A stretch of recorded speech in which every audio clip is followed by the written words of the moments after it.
What's good, boys? I'm here with Tyler. He's been killing it. So we've got him on for a little video here to break everything down. Hopefully, help some people. Talk about his wins he's been getting. He's actually had a few, little steps along the way of little wins, and then finally got to kind of the recent result that we've gotten to in his recent launch with his client. But yeah, welcome, brother. How's it going? Yeah, it's going good, thanks. So yeah, my name is Tyler. I've been in the sort of growth operating stage. It's got about, five different names floating around nowadays for about just over a year now. Mhm. In that time I've worked with three clients. My latest one I'm still working with currently, and we just Yeah. done our second launch together. I've been in Mason's. I was in its low ticket for about I think 3-4 months. I think I joined there in about April time, March, April. And Yeah. also worked with Mason in his high ticket, his inner circle type group for about 2.5 months now. I think I've been working with you. Yeah. No, definitely, bro. It's been to be fair, it's been a little while to be fair. Now thinking about it, Yeah, but yeah, managed to do I think two launches in that time whilst we've yeah, been working a bit closer one on one. When you first came in, what was the thoughts for you, the plan of action? Because I think we were already kind of in the process of launching or just about to. So when we first started working together, it was like get things moving a little bit quick, get yeah, going. Before obviously this new one that was much more planned out. yeah. So I think when we started working together, I think it was about 1 week, 2 weeks after I closed my client, and Yeah. obviously you helped me closing that client, but that was in your low ticket group as well, Yeah. just throughout the group calls and all of that. Hmm. So yeah, I think there was a small time frame when we started working together to when we launched. Maybe I want to say maybe 2-3 weeks. So it was pretty, joined and then pedal on the metal. We were going, pretty hard. Yeah. Obviously, it's quite rushed, but we did our best, and we still, got a result on that first launch, Yeah. our beta launch. And I think on that first launch, we did. I can get the exact numbers up here. Hmm. We did $13,000 revenue on the first launch and $8,825 cash collected. Yes, yeah, I remember. But what was the timeline of that launch? It was pretty quick, I remember. Was it like a week long or was it a bit less? So Or that first launch was a 1 week launch, and I think we had just a couple extra days we needed to extend it. So I think in total it ran about 9 days. yeah, So yeah, throughout that, again, we generated the $13,825 revenue, and it wasn't a perfect launch. We had a couple of things go well, a couple of things go wrong. hmm, But again, that also taught me a lot going into the second launch. yeah, definitely. Give us a bit of a rundown on that launch then, I guess, because I want to get into the recent launch, and obviously talk about that a little bit more in depth. But I want to kind of talk about the contrast a little bit because it's not the thing of like some people have one client and then 3 months later get the new client. I want to Yeah, talk kind of specific about this because the contrast is quite recent, right? It's like did one launch, took a step back, improved, and did this launch, which was quite drastically better, if that makes sense in regards to yeah. numbers. But It's about a 2 month gap in between the first and the yeah, second launch. yeah. But even in regards to like the numbers, cash and everything, yes, it did a lot better. But also, I think just in regards to like the smoothness of it and like you panicking and setting things up, I think it just ran way cleaner at the second time. So give us a breakdown of like the first launch as in depth as you can. So like the funnel, the offer. Like you don't have to talk too in depth about it, but just give us what Yeah. you can about how that ran. Okay, so the first launch was, again, like you call it, the cohort launch. So it was a super basic offer. It was just a one-to-one coaching offer, and we kind of mapped out like the 4 phases, my partners, my clients, students were going to go through. Yeah, In terms of the funnel we ran, so he had 3 platforms he was using. Well, I say two, kind of three. He had YouTube, which he had about 30,000 followers on. And I think at the time on Instagram, he had about 90,000, so quite a large following on Instagram. yeah, He had TikTok as well, but it wasn't something we kind of utilized throughout the launch, so I'm not really going to talk about it too much. He had a following yeah, there, but it was more just a dumping ground, for Instagram content, etc. yeah, yeah, In terms of the funnel, it was a super basic form. It was a super form funnel, so we literally just drove people to a type form. We went through obviously qualifying questions. We are filtering out beginners. This launch, we are focusing on people in his niche, which is eBay reselling. We are focusing on people that have already made, or they're already making over $1,000 a month. Because there was only 10 spots for this first launch, although we only sold out five, so let's call it 5 spots. We didn't want to work, one on one, or my client didn't want to work one on one with people that were just starting out. yeah, He wanted to yeah, work with people, yeah, with established businesses because he knew he could help them, a lot faster. Obviously, yeah, the actual offer was a 90-day time frame, yeah. Sweet. and No, obviously from the type form, it was just straight to a Google sheet, and then my setter, which was me at the time, literally just went through, yeah, called them up, and then I had my closer taking calls, and also had my client taking calls as well, as he's, a pretty great salesperson. He's kind of what he does in his business already. He sells things. He's been doing eBay reselling, but he also sells wholesale lots. So he gets on the phone and sells people regardless. Yeah. Yeah, and he quite enjoys it, right? I think that's something we'll dive into, I guess, with the recent launch, based on what happened, which we'll Yeah, explain a little bit more later on. But, um, even that, I think obviously he knew you'd enjoy it, and I think he was asking you about it. But I think even I was shocked right when we went over it because, sometimes we'll have clients sell themselves and stuff, but this guy, he was into it, he wanted to do it, and he was sick at it, to be fair. So yeah, fair play to him, and obviously he's now went on to do even more and do way better with it as well. So respect to him for that. I guess, yeah. So perfect. And then from there, then before we go into kind of the current launch, give me kind of the backstory. So obviously, like you said, we first started working together a bit closer, more one-on-one when we first got into that launch. But I know obviously you had some wins along the way before that launch. Like you said, you landed the client whilst in the group calls and stuff with us. But then even pushing back before that, right, you had some little wins. So give us like kind of the rundown of you getting into the space, your story, and kind of hitting that first win, if you like, that first client, that first offer that you ran, and then kind of how it went from there to where we're at right now. yeah. Okay. So, like I said, I've been kind of doing this now for over a year, so probably about a year and a couple months. And I Yeah. won't lie, when I first started getting into it, the first 3-4 months were just like procrastination, I'd say. So I don't really count it, but Yeah. I was still actively learning. Well, that was the problem. I was doing too much, Yeah. Yeah. watching courses, signing up to people's, low ticket schools, trying to learn, overloading my brain with information. And I was just procrastinating on actually, doing my outreach. Mm-hmm. And then again, I was just pussyfooting around doing the outreach. And eventually, when I got to it, it was a big case of just perfectionism. So I was doing like a loom approach, but again, I'd spend, a whole day trying to make these perfect looms Yeah. that, half these people would never see. And I used to just have this like anxiety that, these people are just going to judge me massively for sending these looms out, even though, most of them won't see it. One in maybe 20 would see the loom Yeah. and let alone actually have a conversation with me. So I think that stalled me for a long time just because I was just trying to make everything so perfect and so polished.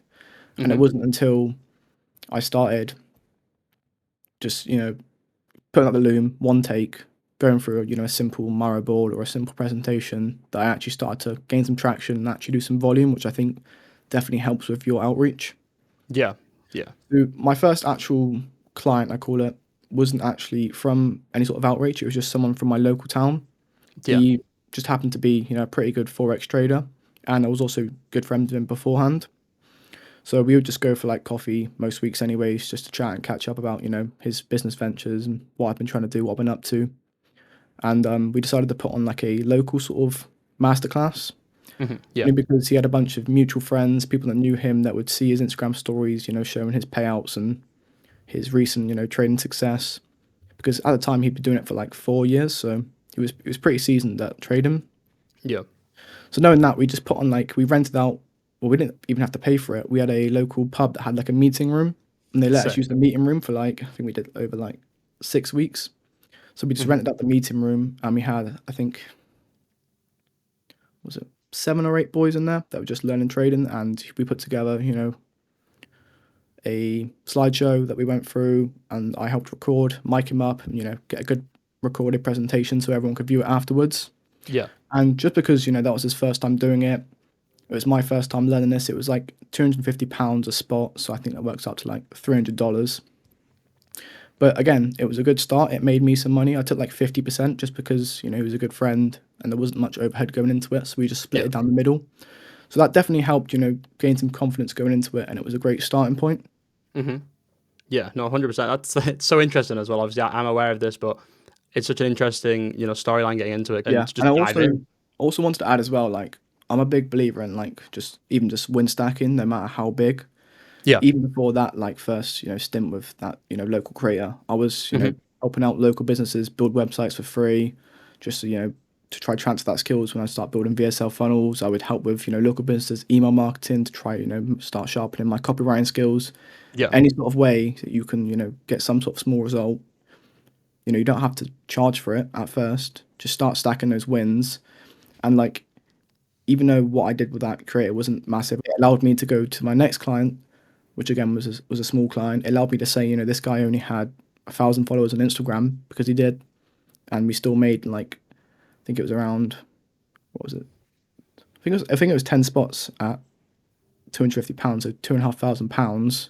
Yeah. Someone with a tiny following. So even being able to leverage that still helped a lot when it came to the next guy. Yeah. Yeah, 100%. I agree. What did you do beforehand? Like, in regards to that stuff, I guess, if you're going to break that down, is there anything you did previous to that? What's kind of the story coming into info? How did you find info? And, what skills did you stack? Again, kind of like you said, that was kind of why I found this sort of business model so attractive because I knew coming into this, it was a massive learning curve. And although it's marketed, it's the easy way to start making, the new agency model. I Yeah. thought it was great because, you could start learning all these different skills whilst running the same business. And I Yeah. thought like, even if it doesn't go massive, I can always, take those skills and take them to different, opportunities. Yeah. No, And 100%. getting into it, like I said, I was just working a landscaping job. Like I dropped out of college just to work, and I was always looking for different ways to make money online.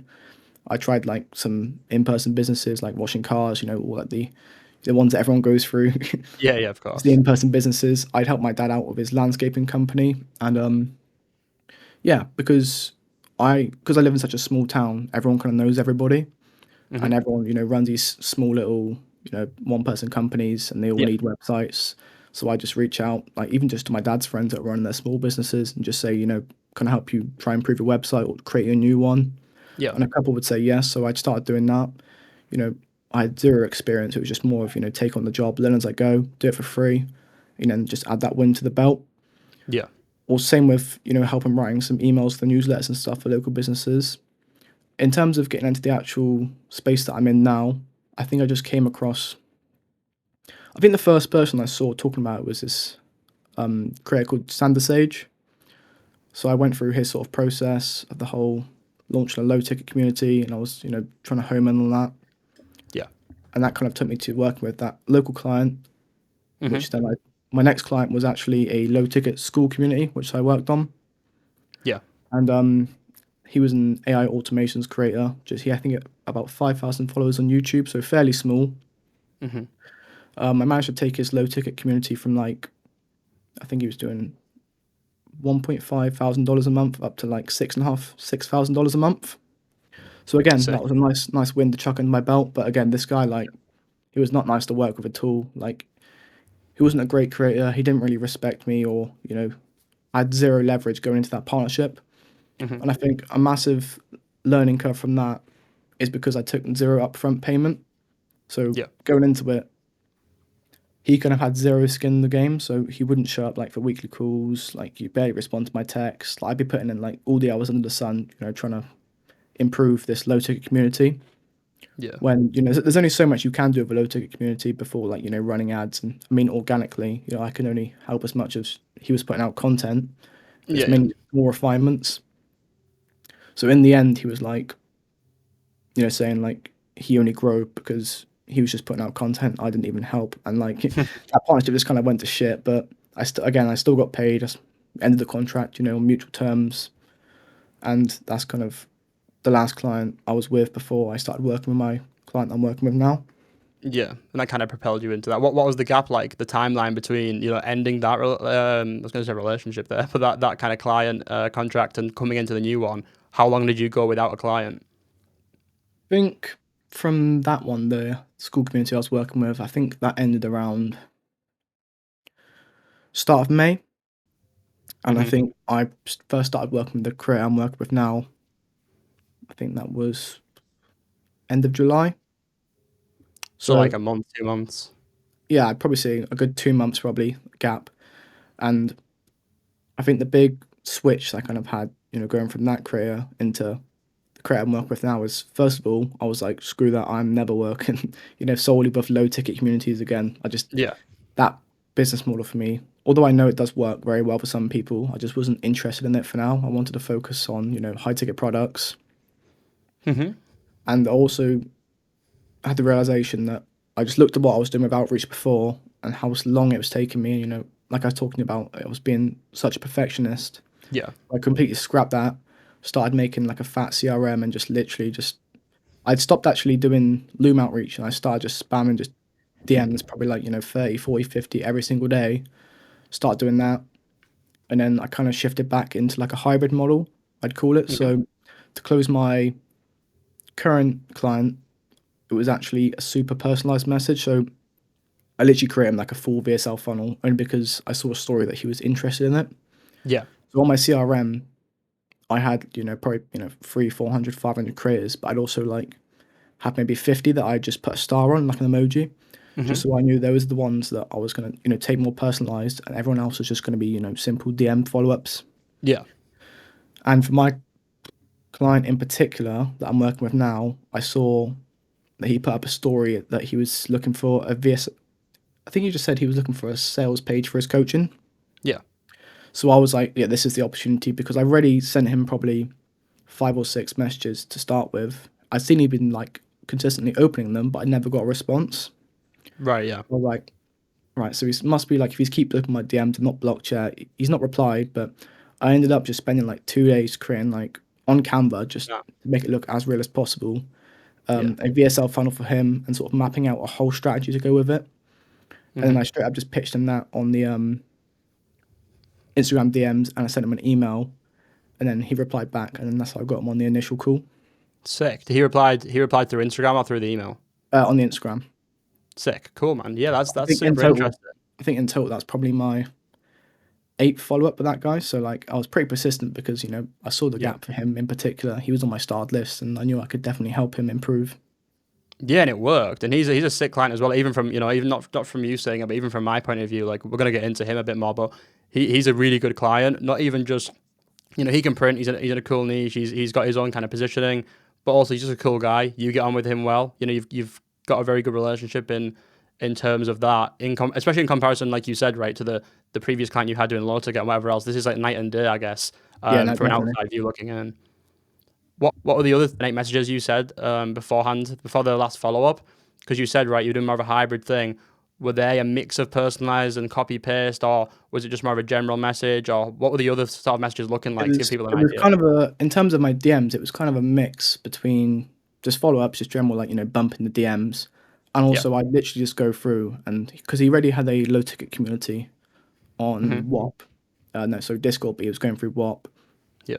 He really had a low ticket community, so I was just talking about the gaps, spotting out things that he can improve. Even with the low ticket, I didn't even mention the high ticket opportunity. First of all, I just focused on what he could improve now, so like straight consistent wins. And I even noticed like one thing I said he even implemented because he was opening my emails already. Yeah. Yeah. So That's the best thing. yeah, that's what I was doing. Yeah, that's the best thing as well. I always, I mean, you'll know, but I say it quite a lot to people. Like, if you can give value to a point where, like, even if they don't work with you, they're using the value. It's like you have so many opportunities to follow up in such creative ways of, like, sick, you've used it. And if they don't use the value that you've given them, you've also got more opportunity to follow up because you then say you don't have time to implement the value, right? Like this could have made you X amount more money or whatever, X amount more leads in the past, say, week or two since you sent the message. You check back in and say, man, like, let me, even if you don't work with me right now, let me implement it for you in the short term to show you these results because you clearly don't have time to do it. And then you've instantly got your foot in the door. So whether they use it or not, you use it as leverage, you can get in. So I Yeah. think, yeah, it's such a cool thing, especially when you're doing more of a personalized giving value. And then I think I want to hit on as well, because I don't think I've spoke about this a lot, but, that hybrid strategy is, in the group and with all the boys in there, like we speak about it a lot more. And, especially for like anybody new coming into it, like I talk about it a lot. Um, why I guess from your opinion, before I explain anything, why do you think that works? Would you do it if you're going to get another client now? Would you do hybrid or would you do something different? And why? I guess like what's your opinion on the hybrid thing and why? I think from a beginner standpoint, it's really good because you can get in that volume and also get in that like personalized approach for your top careers. I don't know if I think in my position now because I am planning on starting outreaching or not even direct like hard outreaching, but just starting to like warm up my list again, just Yeah, so I yeah, can actually get a second client coming in. I yeah. think now it will probably just be I'll be sticking to the more high leverage people that I generally do really want to work with, Hmm. only because right now I've got something to leverage coming into this next time. So I think like you said, like you always mention that the first guy, the first steady result is always the hardest to get. But once you have it, it's something you can use over and over again. Yeah, But I think from a beginner standpoint, definitely doing some sort of hybrid model where you're still, you're getting the reps in, but you're also, putting the time to research people, help improve their funnel for free. You also learn a lot as well, just looking at people's funnels all day. yeah, Yeah, 100%. No, I completely agree. I think it's such an important thing, and there's so much more benefits as well, even outside of what we're looking at here. And maybe the benefits that might not apply to everybody. It might not apply to you, but like for somebody else, their personality, it might apply. But like even for you, when you said before, I was sending these looms, but I was like a perfectionist, I wasn't getting many done. It's like, instantly doing the hybrid thing, you overcome that because you have, a certain time block to put time into like these personalized approaches, and you try and obviously get over that perfectionism. However, even if you don't manage to get over it, as much as you'd want to, you still have a separate time block where it's like no real thought process. It's just getting them out there, hitting a certain number, and you're allowing yourself to like, okay, I'm doing the personalized approach. I'm like you said, right? I've starred these certain people. I'm giving the people I really want to work with extra effort, but I'm not then at the end of the week thinking, oh damn, like what chance have I got of getting a client when I'm only reaching out to 20 people? Because you've also been using the other strategy to bulk up your numbers and sort of get your name out there a bit more. And I think that's so important, like you said, for beginners, and just getting going and just doing shit instead of just, like you said, procrastinating, having too much thoughts. That's not going to benefit you at the start. You're better off just doing. So having a hybrid, obviously, and to give you a bit of a, an explanation of what it is pretty straightforward, but it is just a hybrid of, following what different people talk about really, but I don't like to sort of put a name on it like, oh, this is the best strategy. This is the best strategy. It's more of just like taking what works for you and your personality and then applying maybe two things at once so you can kind of work both ways, right? Hit the more personalized approach of like getting people to want to speak to you and make that deal, but then also just getting the numbers out there with more of your like generalized, sometimes personalized. To be fair, you can write a quick personalized message, but it could just be copy paste. It could be anything. You could even have like a generic loom that's like recorded for everybody. You could send that in the copy paste. There's so many ways to do it. But just in case anybody was wondering what that is that Tyler was doing as well. I mean, even when it comes, to sending a quick personalized message, it only takes 2 minutes, if you've studied a little bit about, what works and what doesn't, to click on someone's link in their profile and find one thing you can comment on. Yeah, yeah, exactly. Instead of messaging them asking if they do want a one mentorship or something like that, which is, I think it's slowing down now finally. But yeah, 100%. So I guess we'll skip ahead to now then. So I was going to ask this earlier, but how long ago was the launch actually? When did it finish? What the? I believe we finished launch, so we started on the 29th of October, and it finished on the following Monday, which I believe was like the 3rd or the 4th of November. And you had to close it early, right? Yeah, we closed it after 4 days. Sick. Well, it was technically five. It was technically 5 days, but like we didn't actually do anything on the Sunday. We had no calls booked just because we can get into more about my whole sales process and how we sort of ran it. But my guy wasn't taking calls on a Sunday for his own reasons. So yeah, I'd say his choice. We had 4 full days of calls. Yeah, exactly, 100%. So, I guess in those 4 days, then how much cash came in? How much revenue in this? So launch? in those 4 days, I've got the numbers here so I can keep it exact. We generated 100%. $39,600 revenue, and we did $30,625 cash collected for the 4 days.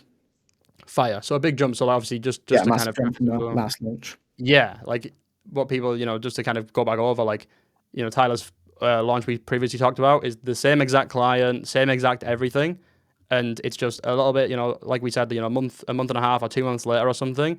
Second launch, way more planned out, way more systemized. Obviously, Tyler was probably a little bit more deeper in as well, helping with other parts of the business, maybe with the client than he, would have been previously, and had more time to do that. And that difference in what you see in there, the cash and the revenue, is just that. And I think that's so important, right? When people, they're scared to work with certain people because they're doing certain numbers or they're not doing certain numbers, or, even if you've got a client yourself and you're only hitting an X, Y, and Z number, and then you're like, oh, this guy's not going to scale, instantly you've proven, right? You can do all these tactics and whatever, rush the process, get whatever result. And then most people do that launch, don't implement anything, and they end up going lower and lower every time because they're not, there's no new systems, there's no approach. They're just kind of finding the people that want to buy and selling it to them. Great work. But once you've done so many launches, right, there's not going to be as many people to buy because you're not bringing in new people. So it's really, really, I think, a solid thing to talk about, saying, in these 2 months, you've built this solid process up where you've actually scaled it, and not just a little bit. It's, I don't even know, 2, 3x. I can't even remember the exact numbers. Almost 3x from last time. Exactly. That's sick. And I won't even mention that actually, but yeah, exactly. So give us a breakdown of this one, then. I won't exactly go, bit by bit. Can you give us a breakdown of this whole process, how it ran? And also, to be fair, maybe even before you get into that, the 2 month gap. When did you start? I mean, I guess necessarily you were like kind of working throughout, but like when became like the start date of you working on the launch, if that makes any sense, between the gap with the last launch. I think there was probably like a week, and then we were straight on to just planning for the next one. Yeah. Like in terms of what went different from the first one to what went different from the second one, it wasn't in terms of the offer, the whole systems we used. It wasn't majorly different. It's just this time everything was polished and sort of prepared, like pre-launch, obviously. Like we talked about Hmm. last time, it was very, we started working together, boom, 2 weeks, I need to get, all this stuff, payment processing, the funnel built, everything would just happen so fast that Yeah. I kind of had like, half built back end going into it, no sort of idea on the sort of sales process. I had some sort of idea, but it wasn't dialed in, nothing was Hmm. dialed in. So we kind of went into it fairly blind. And Yeah. although I didn't get the revenue that I wanted, it was just a massive learning curve. And I knew, everything to fix coming into this next launch, we had fixed. So, that's why I was confident coming into this one that it would, sell out and we'd do it fast, which it did. Yeah. Yeah. I think that's a big thing as well. Just like like you said, right? The differences between this launch and the last launch. But I think a big one that's not like a physical difference is just the confidence coming into it. I think made things a lot smoother, even just from you, which is obviously my estimate looking in. But it's like I think you can probably work a lot smoother, a lot cleaner because you were confident in what was going on. And we I think had that discussion after the first launch, and I even explained to you, I was like, look, right, you've got these results with these systems, and we've just started. Like you've just got the client, you've rushed, you've got this. And I think I can't remember exactly what I said, but I was more just giving you an overview of like, okay, look what. Let me just talk about a few things here that like you're missing, not in a bad way, not like oh you've missed out on this, this, and this. You couldn't even done it right. You didn't have time to. But it's like I was just trying to show you the big picture of like when you do add this, can you see how different it can be? And I think like you said, that along with all your other thoughts and the other things that have helped your confidence going into this one, way better. Yeah. Now, even like in terms of the build up for this launch, I think, that's probably what allowed us to do so well on this launch is we actually properly built up and prepared to this launch with the whisper-tease-shout strategy. So we made sure even straight after the first launch we were talking about it's not going to be closed forever. We started teasing Yeah. about what's coming, building up to launch. We started teasing about features, all of that. But again, we didn't have any sort of waitlist or anything together. It was purely just putting out on stories, emails, along with just nurturing. So one thing I dialed in straight after that launch is I started sending out, I think I was doing 5 emails a week, literally just built around. I've kind of got my, Fire. well, sending out email wise here. Get it Yeah. up a second. So on Mondays, I was just doing motivation, market trends, setting people up for the week. Tuesday, there were sort of valuable type emails. And obviously, I'm not the authority figure, writing his emails, but I would use, AI to take his YouTube videos that he was creating, pull the value from that, and to help me structure these value emails for his niche for the eBay Yeah. resellers. Yeah. We do Wednesdays, case studies, social proof, even just talking about the creators' wins in general. We do a Q&A on the Thursday. We do more tips and value on a Friday. And then Saturday and Sunday would be more personal, sharing what, my creator gets up to just, on the weekend, spending time with family, kind of building that personal connection with the audience. Yeah. But Yeah. I think talking to a lot of people that did close on this recent launch, they were very tapped in and they were listening to reading the emails. Hmm. And, even some of them on the sales call quoted, I liked your email about where you talked about this. Yeah. Yeah. That was pretty cool to hear, because, my creator didn't even write that. That was me writing it. And Yeah. I'm not, That's the stuck in their brain. They've authority remembered figure. that.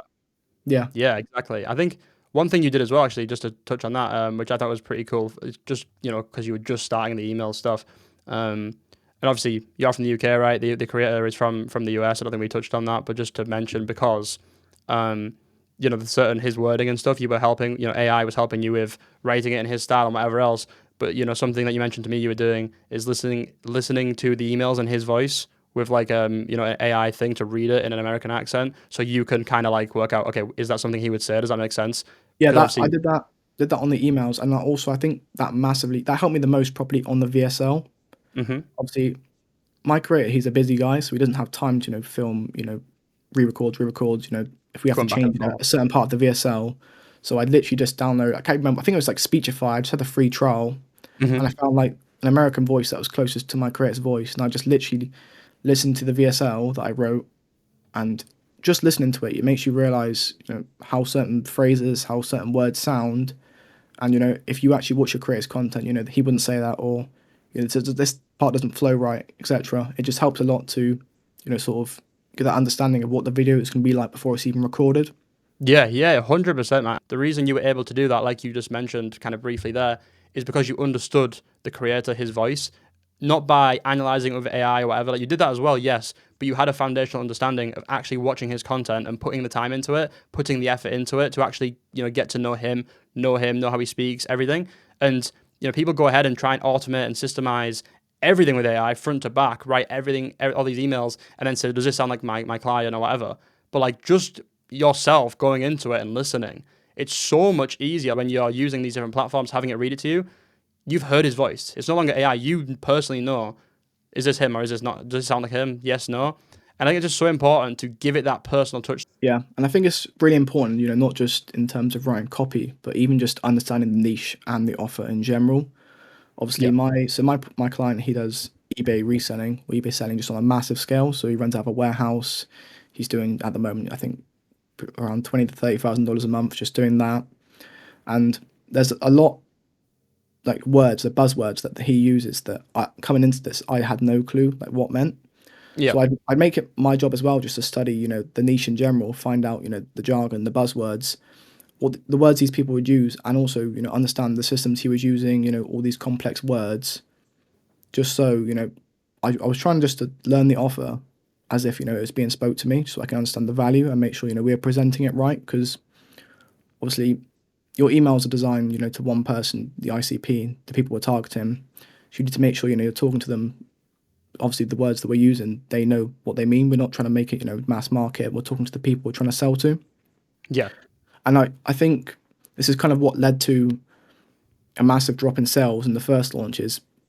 We had a closer come in and he wasn't very educated on the audience or the offer. Like I said, we didn't have much time coming into working with you to get a closer placed. So Mm-hmm. he ended up using, phrases or terms that just weren't correct, or like he knew the offer, but he'd get certain parts of the Yeah. delivery wrong. And straight away, that's just going to lead to massive distrust when it comes to the closer and the prospect. Yeah. Yeah. No, So 100%. coming into the, further launches when because obviously this launch, we can get a bit more into that in a minute, but it was just me and my client who did all the sales process. But coming into, when we do start to outsource now, we're going to outsource a sales team or, part of a sales team. We need to make sure that they're like me. They, understand the offer in and out. They understand, the industry words, the jargon, the buzzwords, just so they can have that, personal conversation with the prospects, and, make Mm-hmm. it believable. Yeah. Yeah, 100%. I completely agree. And you need that proper like kind of timeline to have a ramp up process and having those kind of meetings with the sales team and with the reps and whatever else. And that's something you can obviously implement now for scale. The client's been getting really, really good close rates, doing really, really well. He's been enjoying it. And the only reason I can you actually really tell you need our the close team. rate. Yeah, go for it. So with just me doing the setting and my client doing the closing for this launch, we had a close rate of 71.4%. Yeah. And like it's a everyone knows that's a like pretty crazy closing rate, but even just like to compare it to the last one, the close rate was terrible at first. It was like 20% with the closer, I was gonna say I remember it. Yeah. just because again he wasn't educated on the offer well enough. It was pretty last minute, and he's not a bad closer at all. He's collected a bunch of cash for other offers. He just wasn't prepared enough coming to this offer. Mm-hmm. So he took like 9 or 10 calls and ended up only closing like two of them. But that's when we kind of last minute got my creator to take some calls just because he wanted to see what it was like. And he ended up closing like three in a row, which we finished the launch on. Yeah. So we didn't finish on a terrible closing rate, but there were sales issues for sure. Yeah, exactly. And you've obviously optimized that now going into the second one. 100%. And even, for that first launch, we didn't even have any sort of, video sales layer. It was straight, we were just CTAing to perform, getting these people on closing calls. Like I wasn't even doing like a setting process at the start just because, again, I was just setting through, text on DMs and stuff. I thought that was Yeah. enough. Obviously, it wasn't, and there was obviously no pre-call process. So these people were just turning up, not very qualified people because they weren't getting qualified hard enough. They were slipping through that, they didn't have the money, they weren't committed enough. There was no real pain, Mm-hmm. and they were so blind going into this closing call. So they needed more educating on that call. But again, just because our closer wasn't super familiar on the offer or the niche in general, he couldn't provide that Exactly. The information education. people needed. Yeah, exactly. So I think it's a mixture of both things, 100%. That's now been a lot more patched in this launch. If you even could, pull some things up, give us a breakdown of kind of how this launch ran, the processes, the systems behind it. I know obviously me and Tyler have been a lot more, I would say, like in touch with this launch. Spoke quite a lot leading up to it and setting everything up. And like, for example, I approved quite a lot of it, to be fair. And we did the VSL together because used AI for some of it. And me and Tyler sat on like kind of an in-depth call together, went through it bit by bit, which again, going back to what we were saying, you still need that human touch, especially if, like Tyler, you have a personal understanding of your client because you've personally spoke to them, watched them, whatever. You can kind of just grasp it in a way AI sometimes just can't and speak like they really would and whilst mixing in copywriting techniques and whatever to make it really good. So we went through, we manually changed. To be fair, I scripted out, the first chunk of it just to give Tyler kind of that step into it based on what he'd given me. And then he took that to spread across the rest of the VSL. And like he said previously, use different things to listen to it in the creator's voice, change little bits up. So in terms of the actual whole process and that, I think, like you said, you helped me out with a lot of things like the VSL and all that. But also one thing we dialed in this time is the Instagram story sequences, or even just the whisper-tease-shout, just Instagram stories in general. Obviously last time they were very sporadic. I didn't have many planned. I actually had like the full 7 days planned for this launch, but I only ended up actually using, the first 4 days, obviously, because we tried to sell out as fast as possible. And one thing that was pretty cool that I can mention as well is we even sold we sold one spot in between before we even launched. Yeah. So this guy wasn't even part of this group, let's say. He was just someone that had been tapped into the emails, listened to the emails, he'd been watching the content, and he literally just reached out straight on an email and said, this is what I want help with. He was in a slightly different situation to most people. He was a little bit more advanced, or he had a little bit more money to invest. He actually had quite a lot of money and he wanted to aggressively scale. So we just chucked in, a premium to what we usually charge for the mentorship because, he's early, we weren't currently open. And he literally closed on like a 10-minute phone call. Mm-hmm. So that just shows, even building up to the launch and, it just kind of shows the value of the content my guy's putting out also. Yeah. Just because we didn't do any, hard selling on that. We didn't do any sort of call to actions. He literally took himself, emailed, reached out to us, and then closed on a 10-minute phone call. Yeah. And also coming into the actual launch, we also had one person reach out as well, asking if they can get in early, which was like the day before. So, why not? We booked them on a call and closed them. So that was one spot before we even launched. So when it came to the actual launching day, we only had 9 spots. Yeah. In terms of what we ran, so I can kind of show my screen and show some of the Yeah, go for it. I think that'd be helpful for some people. Some of the stories I put out on that. I've got my whole sort of whisper-tease-shout stage here, so I'm not going to show I didn't put all the stories here. It's more just to get an idea. Yeah, of course. So this was sort of our 1 month out, roughly. And this was sort of the whisper phase. So again, we weren't dropping any hard features. It was actually just talking about people's pain points. We were talking about how my creator, he took a holiday to New York, and while he was away, his business was still thriving, the systems were running, and he was still making money. Yeah. Again, that is, what a lot of people coming into our offer want. They want to be able to detach themselves from the business a little bit. Our sort of main transformation that we promise or we focus on is taking them from sellers to business owners, which a lot of them now are side hustlers. Mm-hmm. 2 weeks out, we dropped a little waitlist. Again, we're talking about, now we're teasing it a little bit more. We're talking about, we're bringing out 10 spots, what it is, one-on-one coaching. Again, there's no hard features. We're literally just, mentioning what it is overall. And we just got them on a waitlist, which we started pushing people to. Now, waitlist is something I could have utilized more, but again, it was kind of last minute. But again, I put up a simple ManyChat thing, put people on the ConvertKit list, put them through a simple warm-up, sequence on the waitlist. So yeah, simple ManyChat automation, got them to fill out a type form. So again, I started building up, a sheet of people I could call even before the launch, which ended up being the first day of the launch just because things got a little bit busy. 3 days out, this is kind of when I started my launch cycle. So although, we don't launch until the Wednesday, we started, this on the Monday. So we literally just talked about how the one-on-one's been closed, why it's been closed, and we just started spamming student results. Obviously, that's one thing last time we didn't have access to. We didn't have, strong, sturdy student results, but this time, we had some transformations we could talk about. So we were literally just, obviously these people were being mentioned in the emails a bit more softly before this, but we just started shouting about it, talking about their transformations. Yeah. Again, all of that, a couple of the features, and again, we're talking about those 10 spots, date dropping, time dropping exactly when it is, and we're getting more people to the waitlist. Now, I think I ran the waitlist for like 2 weeks. I mentioned it a couple of times. It wasn't crazy, but we still got a couple hundred emails on there, which definitely helped. I think out of the 9 we closed throughout the launch sequence, I think 4 of them or 5 of them were on the waitlist, which is pretty cool, just considering it was a pretty last minute thing we put together. Yeah, 100%. One day out, which is a simple engagement booster. Obviously, we're trying to get the views up as much as possible, and getting people to click and engage just helps boost the views for the next day. Yeah. And then again, this is a pretty simple launch sequence, but pretty much just talked about what they're going to get, why they're getting it, how many spots, simple keyword, and it was just a simple manager automation, and we pushed them to the VSL page. This Fire. probably booked out just this one sequence alone, along with the email we dropped. Probably booked out the first 2 days in calls. Again, Sick. it was nothing crazy, but I think that big build up just allowed me to just, as soon as we opened up, get tons of people in fast. Hmm. So again, that was 2 days. Our calendar was fully booked. Yeah, no, And 100%. That's sick. that's cool, and it shows the demand. So we made sure to leverage that. Yeah. So that first day open, we had 3 spots going already, and it was actually, yeah, we closed 1 spot on that day, which was a special situation, and we also had the 2 people closed before the launch. So people are like, geez, like, the first day and 3 people have already closed, which is great. Yeah. And we also showed the calendar being booked out. Again, And it was social true. proof. That's the important thing. And it was Yeah, real. make It sure, was real urgency and real scarcity, not some made up random bullshit.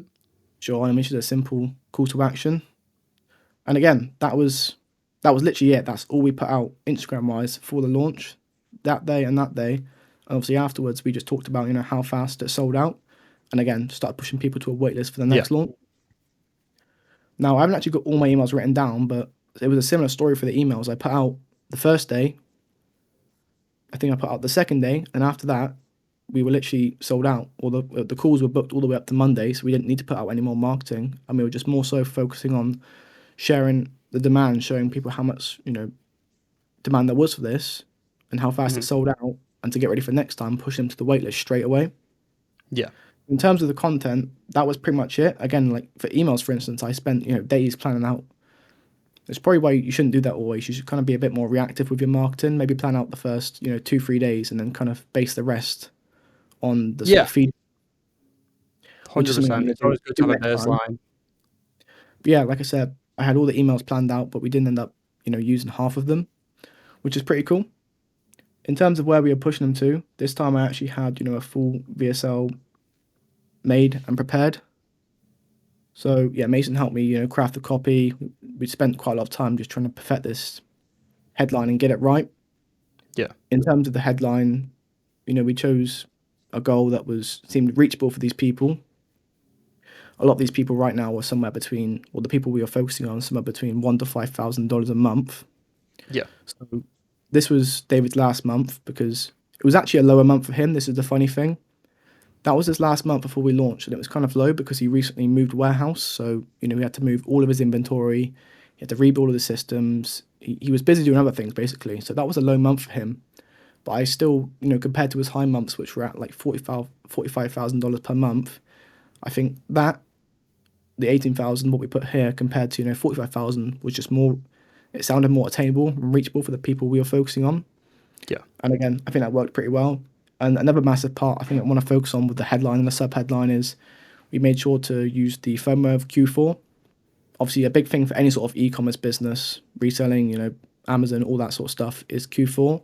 It is Hmm. the season for, selling online e-commerce Yeah. products. So we made sure to talk about that.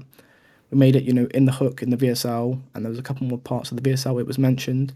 So I think that also helped a lot. And Yeah. there, it was a simple Typeform application. So I'm not going to go too deep into that, but everyone knows how that sort of goes. Just literally filtering out, adding more friction. And then here we had some student testimonials, which I think helped a lot.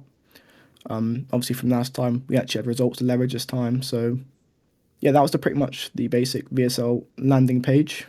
Yeah. Yeah. Next, Sick. it was a booking page. You can't really go wrong with a booking page.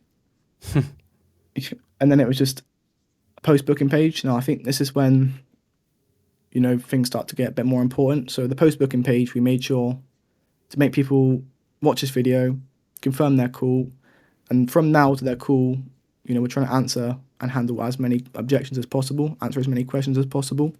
Yeah. So in the video, we made sure to go through all the market research, make sure, every single sales call from last time, even with the same calls, just trying to figure out, these people as in depth as possible. So on this video, we went through, we answered, as many questions as possible, made them, make sure they're prepped for their call, warned them that a member of team was going to reach out, call them up, which was me, just to, again, further qualify them, make sure. It was really important for this launch that I only had David on the phone with people, that we were sure that we're going to close. We had a lot of demand, so we could be a bit more nitpicky with who we let in, who we didn't. Yeah. Which obviously seemed to work considering, our close rate was so high, because I think, I only made sure that he was on calls with people that, were killers. They were ready to push their business. So yeah, we were making sure to answer as many common questions as possible all throughout that video, get them prepared. And that we had it in the video as well, but a little second reminder to get them to add to their calendar this call. And again, we're just pushing student results, and we've also got results just from the free group we leveraged as well. So yeah, that was sort of the VSL funnel. It's pretty, basic. No, it's good though. It works 100%. And obviously, like you said, the post booking process was so much better than the last time, and so much more systemized and set up, in regard to like psychology, if you like, and just sales tactics and the whole system back to front, which helped so much. But yeah, I think that's a good breakdown of how it ran. And I think even like diving back into kind of the client and stuff, I think who he is as well is so important, and like how this whole thing was running, and like, a thing that a lot of people are ignorant to, even kind of, as you mentioned, kind of thing like the closer and stuff. Like, he was an older guy with an older audience, and he had like a super raw style, which I think was super cool, super interesting as well. And, you played around that a lot. I think that was a good selling point for him, sharing his story and stuff. And I think, even his content, right? He did something super interesting that I don't know if, you know what I'm talking about here, but when, ages ago when we spoke about his content stuff a bit more in depth, like he was basically repurposing his YouTube content on Instagram. But I'm not talking about clipping it up like most of these guys are with like these WAP clipping groups. He was just banging it straight up, and it was actually popping off, which I think is so crazy. Yeah, no, it was super weird. I've never seen obviously someone do that, but like he was putting like, I wouldn't say long form, because they were like, 10, 12-minute videos. It's still long form, in terms of Instagram, you're expecting maybe a 30-second video. But again, those videos, people would maybe watch a section of it. Like, I'm not going to lie, that those videos didn't have a massive playthrough rate. People weren't going through and finishing them. They maybe watch, a couple minutes here and there. Yeah. But again, it's, like people talk about the 7-11-4 rule, the 7 hours in particular, people need to watch, at least 7 hours of your content, to be an active buyer. Yeah. That just helps, even just getting people to watch, 3-4 minutes. It just starts chunking up that time. And also, if those people, would watch 3 minutes there, they might be on YouTube, they might follow David as well, they might see the same video, and they might sit down, when they're having, a meal or something, and watch, finish the video. They've already started it. But yeah, they still managed to get, a lot of engagement, a lot of likes, so they definitely helped, for sure. Yeah, 100%. I think, I just think the reason I mentioned that is because not just about I'm not talking about the content strategy there. In fact, I'm talking about kind of the lack of, but not in a bad way. I think his kind of super raw style is kind of why people want to buy from him and learn from him, right?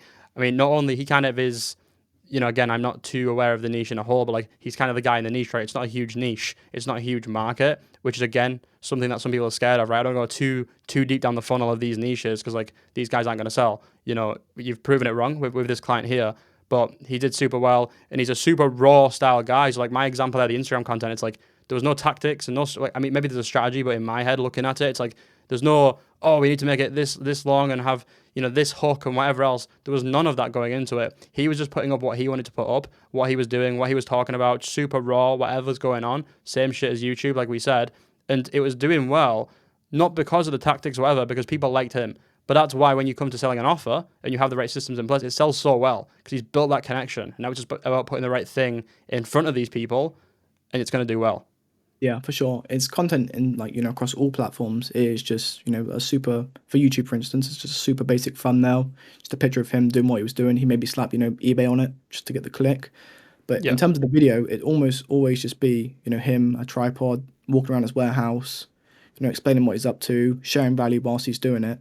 And that just seems to work super well. And, we even replicated that going into the VSL. We didn't want him on the VSL sat down, some sort of, Iman Gadzi type serious video. Yeah. We had, him just literally in his warehouse, just talking through, what we planned out for the VSL. And again, that seemed to work really well. The playthrough rate was pretty good in the VSL also. Yeah, exactly. Which shows one, it works, it's a good strategy, but also it shows that not the same thing works for everybody, right? That's not expecting people to watch this, for example, and go and do the same thing because every approach is different based on the person. It's all about having that understanding of what to use and when. It's not about what strategy's popping right now, what funnel's viral, should I use a webinar because everybody's doing it. It's about understanding what works well for you and your client or whatever based on the evidence in front of you, the research in front of you. And that's what you've done really well here. Yeah, I can also kind of pick up on what you said as well about the niche and that. Like going into this, I kind of was a bit concerned because it wasn't a hot niche at the moment.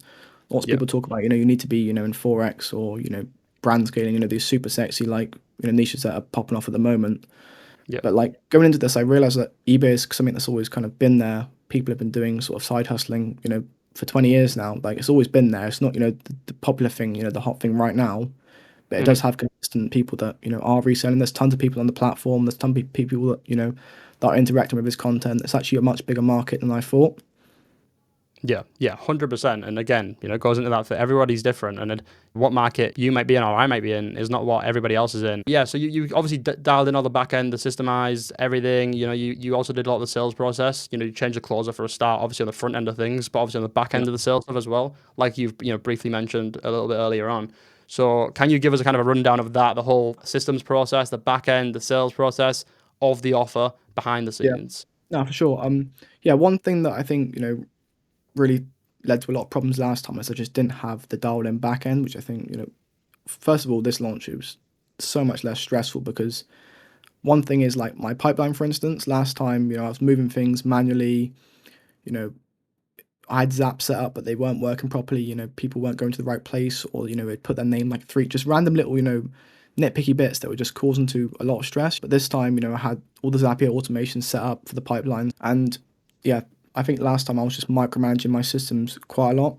Yeah, yeah, a lot more manual process with the Yeah, last launch, and it's sometimes it's as simple as that though. yeah, for sure. And I think like last time, like you said, I was literally because the pipeline was pretty much broken. I wasn't really using it because it wasn't working properly, or Yeah, the automations just weren't set up right. I was, having to scroll through messages, see when I last messaged this person, see if they need a follow up, and just getting that all dialed in just allowed for a lot smoother process.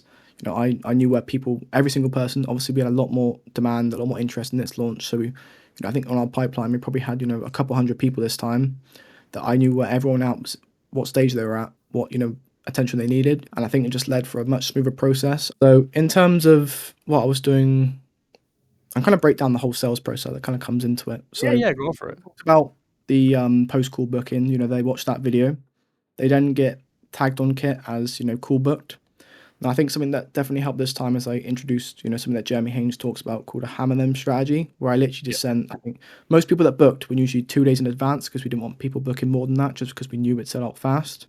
So Hmm. over those 2 days, I literally sent like 12 emails. Yeah. And I know it sounds like a lot to most people, and people are like, oh, is that not just spammy and stuff? But if there really are valuable emails, send as many as you can until the open rate starts dropping off dramatically. Yeah. So what I would do is I would literally, before the launch, I went through every single sales call for the second time from the last launch.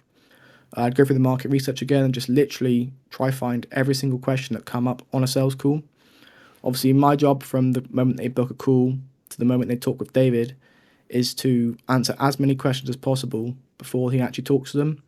We found that last time calls are running, because they're very uneducated, for an hour, maybe an hour and a half of these longer calls. Almost all of these calls for the second launch, obviously they run a little bit different because they're with David himself, but they were only lasting, 20 to 30 minutes and he was getting piffs. Yeah. That's all it needed because people were so pre-educated coming into that. So I think that Yeah. helped a lot for sure. Yeah. 100%. No, definitely.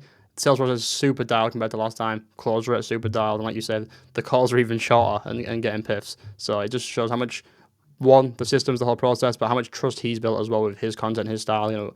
Gotta give him props for that as well. And even, whilst these emails were happening, we also introduced like more touch points. So something that worked really well this time is we had a group chat process. So it would get a group chat with me, the prospect, and we had my client David as well. So we literally had me introduce him, before that call, and we had him send a personalized message. Now, what he would say on this message kind of depended on this process. So as soon as I got off my setting call with this person, obviously they've submitted their form, they're on my Google Sheet, I'm calling them up, qualifying them. Yeah. I'd always record the setting call with voice memos. I then had a Hmm. prompt I created, so I'd put the prompt I created to analyze his calls and pull certain parts out, and I had the transcript from the setting call. I Yeah. then put that into my chat GPT and it'd give me, the key points, and that would automatically get sent over to David. So David can then, do a quick brief overview of who he's talking to, and on his personalized video in the group chat, he'd be like, "Hey, what's up?" Their name. Also bring up something personal about their situation, and said, "Yeah, I can Hmm. definitely help with that. I'm excited to talk to you on our call." And I think that definitely helped with the show rate and the close rate. Definitely coming into this one. Sick. And then is there anything else you want to go over, I guess, on the back end side of things, the system side of things, sales, whatever else, before we move on? I think that pretty much covers all of it. But yeah, I think making sure David was super. I think the one big part from that process, which I think helped the most, was just having that personal touch point and getting them to interact before their call. Yeah. Yeah. I think that makes a massive increase in show up. Well, I know it does. If you can get Yeah. them to, type in the group chat, a couple messages, chat a little bit, with me, even, if David has time to respond or put a message in the group chat before they're cool, it just Hmm. kind of reinforces them to show up to their call. They kind of feel, in debt to, because, we took the time to find out a little bit about them, create a personalized message. And I think that definitely helps a ton.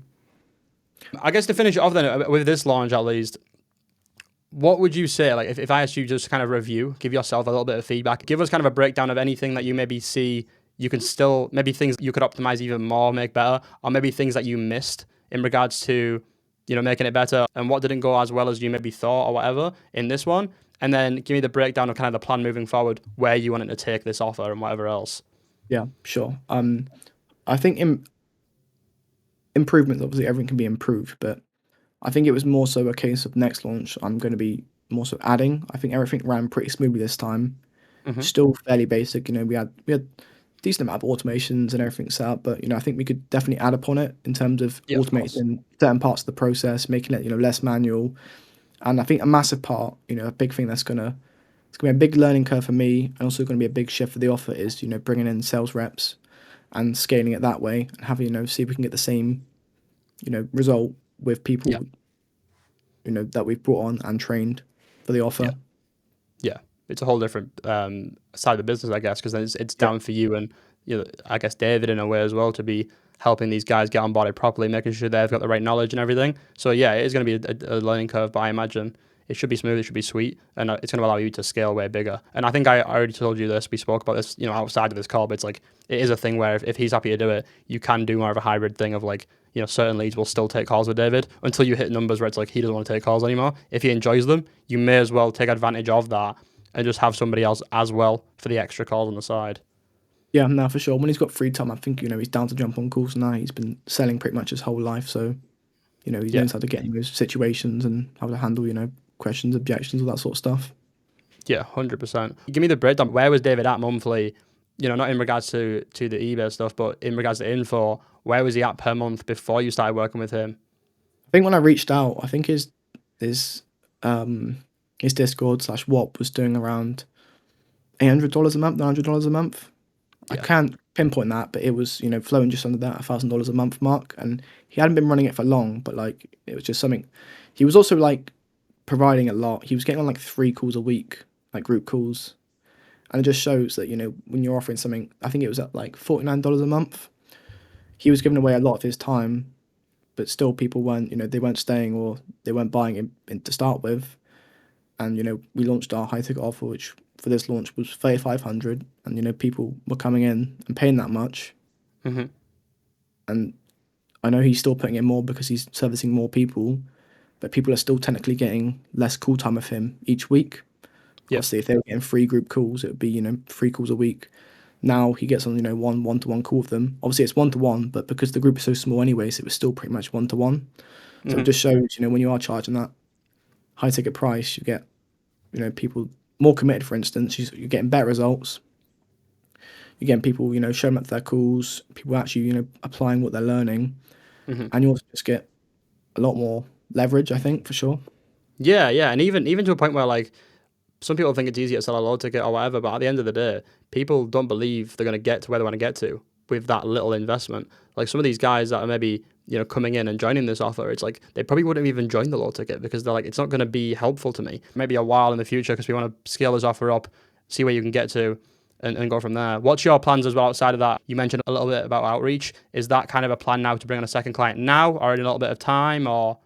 I think still because, I think I'm in quite a good position with my career. I'm gonna Hmm. focus, most of my effort on this offer for now, but I'm also just gonna start up like my nurturing cycles again. So I'm not gonna be like hard trying to pitch people that I want to Yeah. work with.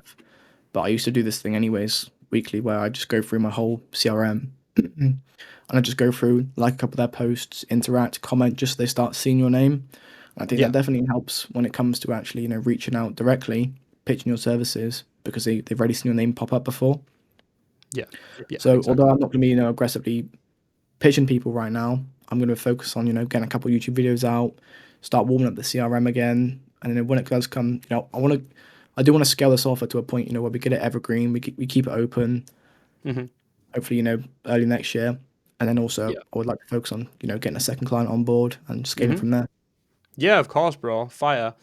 Cool. I mean, I guess that's pretty much everything about that launch. Just to finish it off, I mean, a bit of a different one with you, obviously, because like I say, when we came into this, it was much more of a group approach. I didn't even offer the one-to-one. There was no sort of like offers from my side like that. We were much more working on the agency. We were working with clients. So I had like a kind of little group program. We had like some weekly calls. We had like a little bit of course modules in there. And obviously, that's where you first ever joined quite a while ago. I guess one, how did you find that group or find me in general? And what made you want to join that in the first place back then? I think I found you just probably just up on YouTube recommended. Like I followed lots of people in the space, like Yeah. coaches, or Yeah. just not even just coaches, but people documenting what they're doing in that. Mm-hmm. And I think I even like seen posts from you like even like last year when we were in like some low ticket communities, like even like Eddie Cumberbatch's old group in that. So I'm like kind of familiar of like you, and I knew you've been doing this for a while now, and I think I followed you on Instagram and stuff. Yeah. So kind of got into the group from there. And when I got in, I kind of liked, we had the weekly group calls, and it was quite active. People would get on there, share value. I know like people like Timek would also get on there. Zawa, share the wins they were getting. Mm-hmm.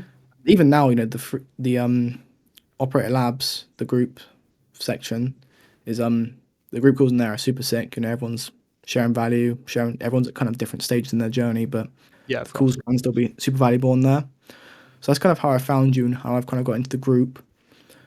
In terms of when I reached out to you for the more intensive, like sort of mentorship side, Yeah. is because like I knew people in the group. I knew it wasn't necessary like to do Mm-hmm. that scale, but I also just wanted proven systems, proven. Like I literally just done it just to buy time, basically to buy Yeah. mistakes. Yeah. I wanted more, and also I need to help with like helping with sales, finding a closer and stuff. I knew that's something you could help me provide. Yeah. But I wanted something that was more proven, more built out. And I looked into some other groups as well, but a lot of it I kind of knew was, more of a group setting, not so personal. Yeah. And, although I kind of joined when it was more of a beta product, even just the personal support helped a ton. Yeah. Yeah. Yeah. No, that makes a lot of sense. 100%. I really enjoy the one-to-one aspect, and recently we've introduced like more of a group setting in here as well. But that's on side of the one-to-one stuff. Even if it's just sort of following the roadmap and having one-to-one stages when you need feedback or whatever else. I just think that's so important. And obviously, like you said, right at the end of the day, it just helps people get more results, and that makes me happy. It also helps my offer at the end of the day. And I think I just Yeah. came across your content and I watched a couple pieces of your content just, to help me learn certain aspects. Mm-hmm. And obviously from there, I kind of like funneled into the group. I know it sounds funny as well, but like a massive part was just because of the part you're from England, and there's like not a ton of people in the space It's that, rare. Yeah. yeah, are No, from I appreciate are that. from the US, and lots of groups time zone wise. Just I know like Manisha's dealing with this, but like he has to get on the group calls at Ah, like four in the morning, and that's kind of like yeah. me when I was like in these other groups. I Yeah. was on calls like 3 4 in the morning, so that definitely helped a ton. Obviously, the Yeah. time's ideal for where I'm at as well. Yeah, yeah, no, 100%, man. When you went from that to kind of the more one-to-one stuff, I mean, I'm not going to ask too much on it because it kind of makes sense. The timeline makes sense. You were already in kind of negotiations with this client. You'd landed the client or whatever. So it's like, okay, now's the time. It's like do the launch for the client. But Yeah. was there any kind of hesitations, objections, and things before joining that, for whatever reason you overcame? But was there any things holding you back from joining, or was it quite simple of like, I've got a client, you kind of planned ahead to do it, or was it just, impulse? What was the situation like? I always had like money set aside, and I knew I wanted to invest in some sort of like one-to-one aspect. just because I know I don't need it, but I know it helps. Speaking to someone so directly, and it was Yeah. more of just the fact that it was the right time that I was already taking we were in group calls together throughout the week anyways. Yeah. Yeah. You even jumped on like a one-to-one call with me as well to help me one time with outreach. So like I was a bit more familiar with you personally. Yeah. Um, Yeah. I could relate to you a bit more obviously because you're from the UK and that like me. And yeah, it was more of the right time. I just landed that client. We were just starting business together, and obviously I kind of thought like if any time, then it has to be now. Obviously going into this and Yeah. pushing that much. Yeah. No, it makes sense, man. 100%. I just wanted to ask that out, kind of my own curiosity as well. I'm not here to like kind of pitch that, and you're not either or whatever. But like any sort of investment in themselves, what would you say to somebody who's watching who maybe is in that position where they're, we can give a few examples, right? Someone's trying to get the first client on board. Maybe someone who's just landed a client and they're not too clued up. Maybe they've watched a few, I don't know, launch breakdowns, maybe a few videos like this, right? And they try to kind of piece things together from different places. What would you say, right, to kind of those two different types of people coming into it? I think like for sure, like if you're a bit on the edge, just jump in like operator labs to start with, just because the group calls in there are super great. Everyone's super friendly. Everyone's at different stages. Some people are doing outreach. Some people are running offers. So those group calls are Yeah. super valuable. And I think if people are sort of are on the edge, if they've got a client or a potential client coming in, that you don't need these like mentorships. You don't need to invest, but when you're paying someone to show you the proven path, what's sort of worked before. You've worked with people in all different niches, so you can give feedback on what was already proven, what's already worked. It is super useful to work with someone as personally as how they've sort of worked with you. Like I said, one thing I really value Yeah. with working you in particular is it is one to one. It's not you don't get chucked in some group and just get forgotten about and get given a course and Yeah. some other coaches, which are just people that were behind them. Yeah. It's cool, Yeah. how we can I can text you if I got troubleshoot a couple of things, or we can focus on things together specifically on one-to-one calls together. I think that's definitely super valuable. Yeah, yeah, no, I appreciate it, 100%. That's obviously like my approach to all of it. Like we have a structured thing. Like if you want to know the offer, it's like we have an offer, but at the end of the day, like I do like to run it a lot more. Like for example, with you, as you'll know, like I have this VSL, right, and we'll spend a little bit more time on that. And people like to say like this many group calls, this amount of time in each one, and obviously you do have to have kind of like a structure around it to keep you in check.